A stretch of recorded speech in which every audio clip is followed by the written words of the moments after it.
that I'm walking on, all of this was under ice at some point, so I guess finding something frozen, dug up here or there, wouldn't be that uncommon. Alright, tell me if you heard this one before. Kama. She's ridiculously good. Amazing quick attacker, waifu, all that. But I bet you've also heard the quick meta's gonna run into a brick wall in a year. Castoria comes along, takes a leak on Skadi's ice cream, and then it's her show. Well, with Kama, the answer may surprise you. Before we get to the enduring part, we gotta lay out what makes Kama so strong in the first place.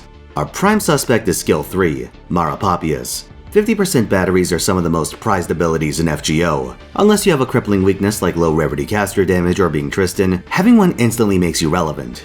On top of this, if you're not a Buster servant and you have a hit count higher than 1, things get very interesting.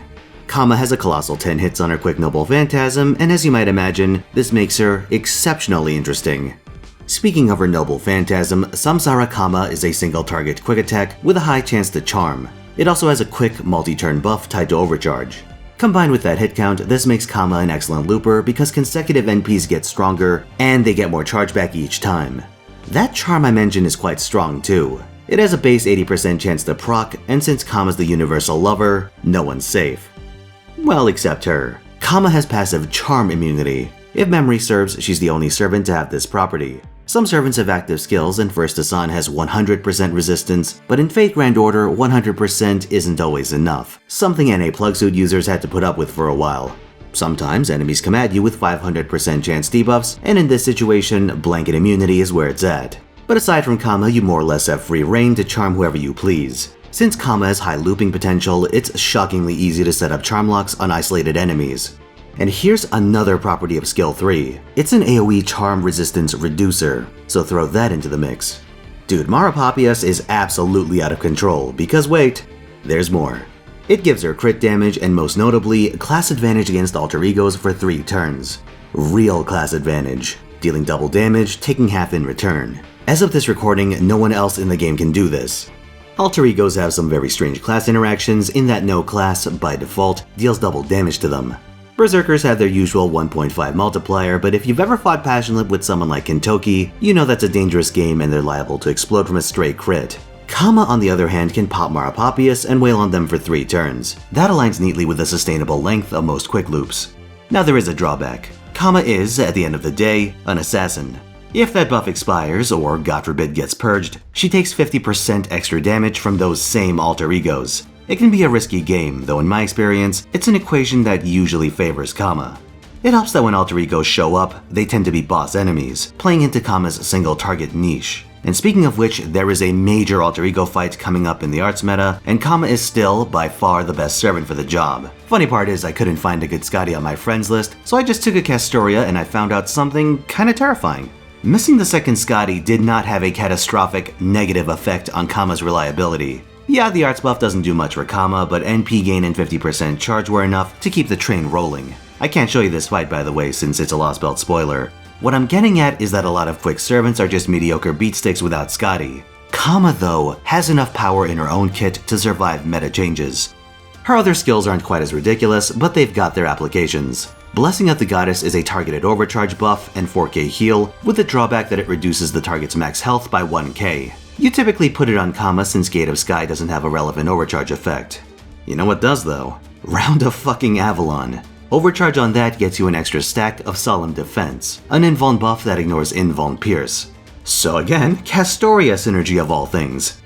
Then we have skill 2, Ananga. It's a 3-turn attack buff capping at 30%. It also comes with an indefinite duration guts. The strategy here is to just pop it immediately so that hopefully by the time you're at risk, it's off cooldown again. If you're lucky, you can pair it with Blessing of the Goddess to bounce back and either finish the fight or stall for a third cast of Ananga. It's a hell of a kit with only a few notable gaps. Not having evasion or invuln is suboptimal, but you can play around that with supports. On the high end, both Skadi and Castoria can provide cover. The crit part of her kit is also a bit underwhelming. Then again, Mara Papias is already one of the most overpowered skills in the game, so maybe I should cut them a break on this one. Skadi builds can play around this weakness, but there is another very enticing option.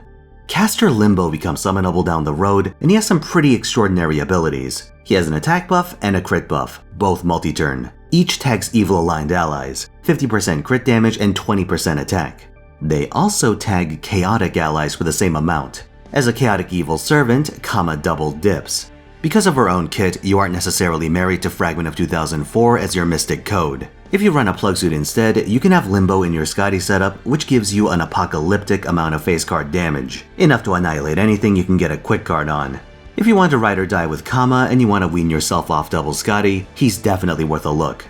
On the low end, the self-sufficiency of Kama's kit means you can run her with free-to-play and starting role characters to get a functional team.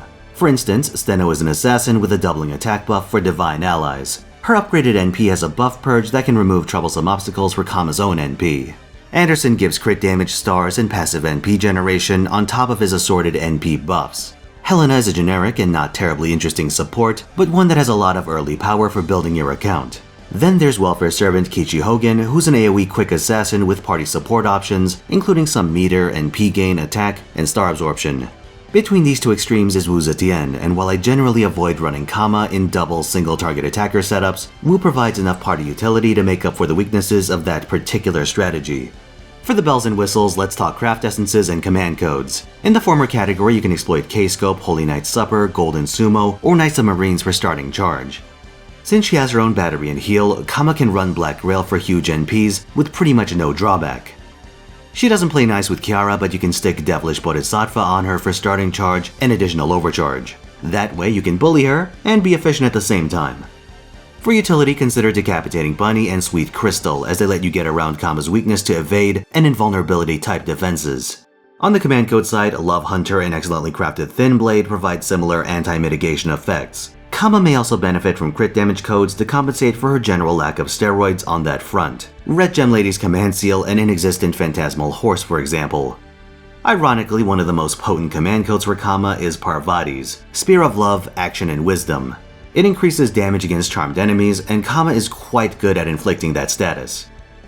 Overall, Kama is a crazy strong servant who has the right stuff to benefit players at all stages of account building and survive meta changes due to her unique and potent buffs.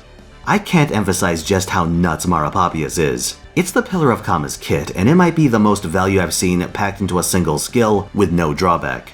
If I had to rank her among assassins, I'd say she's the strongest on NA and the second strongest on JP. If it weren't for Shiki Ryogi, her colossal upgrades and art synergy, I would call her the best single-target assassin, even into the Castoria meta.